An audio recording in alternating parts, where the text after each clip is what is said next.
Gracias, compañeros. Y es que cuando uno, y justamente ahora que lo señalaban, uno no se da cuenta de que los nervios tienen tantas funciones a nivel facial. Por ejemplo, es el que nos permite sonreír o que uno diga, bueno, voy a jalar un poquito más para acá. O el lagrimeo, levantar las cejas. Son tantas funciones las que tienen que cuando se ven comprometidos, uno puede quedar con algún tipo de parálisis o alguna situación particular.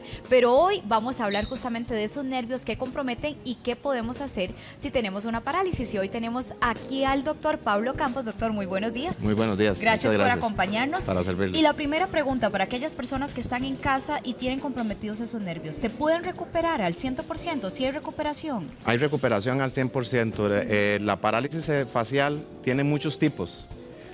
Hay muchas causas, ¿verdad? Pero la recuperación de la más común, que es la parálisis que se le conoce de Bell o parálisis periférica, tiene una recuperación de un 100%. Doctor, aprovechemos. Vea la modelo que tenemos acá para que usted nos pueda explicar y todos nos quede clarísimo qué es lo que pasa con esos nervios, dónde están, qué es la función del nervio y por qué también se pueden alterar. Dentro del sistema nervioso central, digamos, tenemos la parte del encéfalo y por la parte más o menos de la zona del cuello, un poquito más para arriba, están la salida de todos los nervios que se conocen como pares craneales.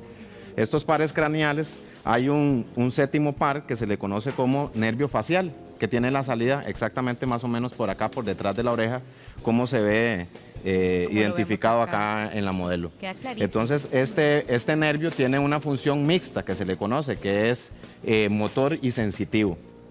Entonces, tenemos una parte que va hacia la parte de la frente, hacia la parte del ojo, hacia la parte de la mandíbula superior y hacia la parte de la boca y la mandíbula inferior. Y entonces este nervio tiene el problema de que cuando se ve afectado en una parálisis facial, no solo se afecta el movimiento, sino que se afecta la sensación. También. Y entonces, también se ve afectado, por ejemplo, doctor. precisamente en esta zona de acá, que es este nervio o esta rama del nervio, es lo que afecta el ojo. Entonces el párpado tiene aquí un músculo que se llama orbicular del párpado, que lo vemos de este lado de acá, que es de forma circular, ¿sí? Y todos estos musculitos que están aquí alrededor, que son los de la expresión facial, entonces el paciente es imposible, se le dificulta levantar la ceja y se le dificulta cerrar el ojo. Nosotros le pedimos a la persona, cierre los ojos y el ojo se va a ver abierto. Si no puede. No puede, No reacciona. Por más que la persona quiera, entonces lo que hace es, con el otro lado, esforzar, ¿verdad? Y entonces la persona no solo se le afecta la cara, sino que se le afecta la musculatura del cuello y se le afecta toda la parte de los hombros. Por esa tensión de tratar de hacer esos movimientos. Porque doctor, es lo que se conoce como compensación. La persona trata de esforzar de un lado, pero como no puede, hay asimetría. Entonces aparece el lagrimeo constante, hay salivación, ¿verdad? Sí, claro. La persona, este angulito de la boca, como se ve acá, se cae.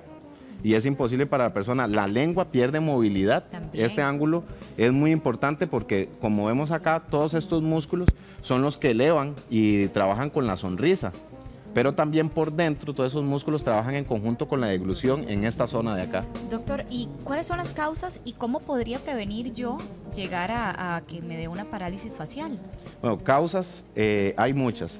Como le decía anteriormente, hay diferentes tipos de parálisis facial y quizás lo más importante es que cuando la persona tiene esas sensaciones como de hormigueo en la cara o de que siente sensaciones de dolor parestesia. Que usted señalaba acá cerca de la oreja. Este dolor es muy importante porque una causa puede ser hasta una infección de oído maltratada que no recibió tratamiento, puede afectar el nervio facial.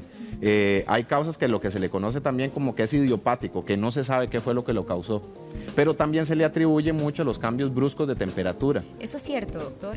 Está en estudio, no hay ¿cómo es que se llama? Una realidad que se diga si sí o si no, pero sí hay evidencia de que hay gente que cuando ha sufrido esos cambios bruscos de temperatura, les ha pasado una parálisis facial. Por eso se le sigue recomendando a la gente, digamos, de que cuando está muy acalorado, que no abra la refri, Sí. Que si... La enseñanza de nuestras abuelas está bien, hasta entonces, la fecha, doctor. hasta la fecha. Doctor, ¿qué le parece si aprovechamos y vamos con paciente? Porque si ya yo tengo eso, me imagino que entre más rápido acuda a terapia, La más recuperación rápido me voy a es, si el recuperar. diagnóstico se hizo hoy, que tiene que ser un diagnóstico médico con una buena evaluación.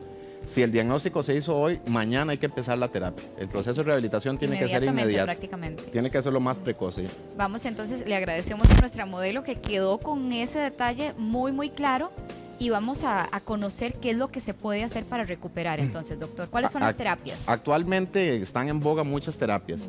La combinación correcta de los tratamientos es lo ideal. Nosotros nos basamos en un concepto de tratamiento que se llama el concepto OVAD, que es básicamente estimular el movimiento normal. ¿Qué está pasando ahí? Es precisamente este estímulo que se está haciendo, es lo que se conoce como modulación de tono. Como anteriormente habíamos dicho, de que las cejas no se levantan, la persona se le cae el ojo, no puede sonreír, no puede tragar.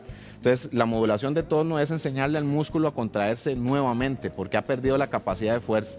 Entonces, estamos haciendo esa modulación, que ahí vemos a nuestro compañero Luis, que está haciendo con una mano, darle estabilidad al músculo y con el otro lo estimula, es enseñándole otra vez a devolverle al paciente la expresión facial, porque los músculos pierden capacidad de contracción y los del otro lado, precisamente, se contraen más de la cuenta.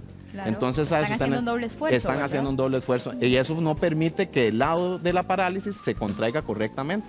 Entonces, por eso es que tenemos que tratar no solo un lado de la cara, tenemos que tratar toda la cara. Ambos. Tenemos que tratar la cara, tenemos que tratar por dentro de la boca, tenemos que tratar la musculatura del cuello, tenemos que tratar la musculatura de los hombros, porque la expresión facial que nosotros tenemos, nosotros nos expresamos mediante las manos. El movimiento normal tiene que ser económico, tiene que ser eficaz. Y precisamente a nivel neurofisiológico hay algo que se llama inervación recíproca, que es cuando el sistema nervioso manda información a los músculos para que se contraigan correctamente.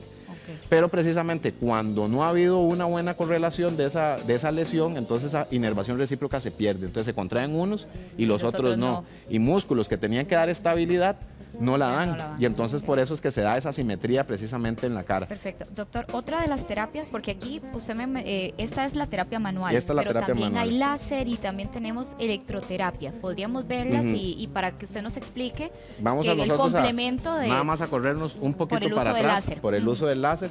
Es muy importante que el paciente se ponga los anteojos y que el terapeuta, ¿verdad? El que va a hacer el tratamiento también, ¿verdad? Para la protección precisamente de la vista.